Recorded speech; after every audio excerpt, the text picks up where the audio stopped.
They not like us. What resources did you use while doing your research? Because I was kind of shocked, I started writing to several authorities on these religious matters. And one of the guys that I wrote to was Sheikh Abdul Hakim Murad, and he's a professor from Cambridge University. But in a way, it was kind of strange, of course, because I was a politician back then still. I was writing an anti-Islam book with an anti-Islam purpose. And I'm asking this Muslim professor from another country, can you help me?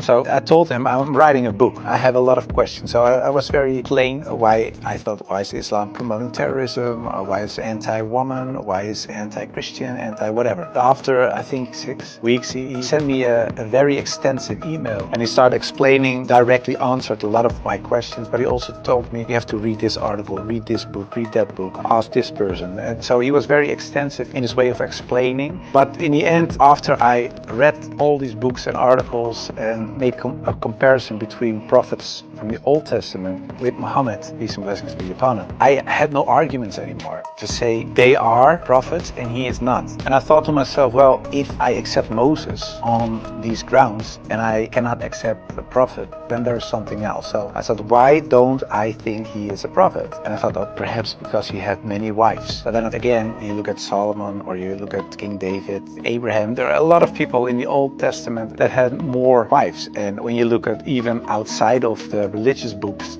culturally in Europe, in Africa, Asia, everywhere, there were men with several wives for several reasons. So I thought to myself, well, that cannot be a reason either. So one by one, all these reasons fell. And in the end, I thought, well, I have to say all of them are not prophets, but I didn't believe that because I thought, well, the things they did, they said, the miracles that happened, etc., they were confirmed in what they said and what they did. So they are. And then I thought, well, then I have to accept that Prophet Muhammad perhaps is a prophet too. So I was doubting it. So first I thought, well, it's the most evil person I know because of the history. Then I said, well, perhaps it's not that evil, but he's not a prophet. And in the end I started doubting, perhaps he is a prophet.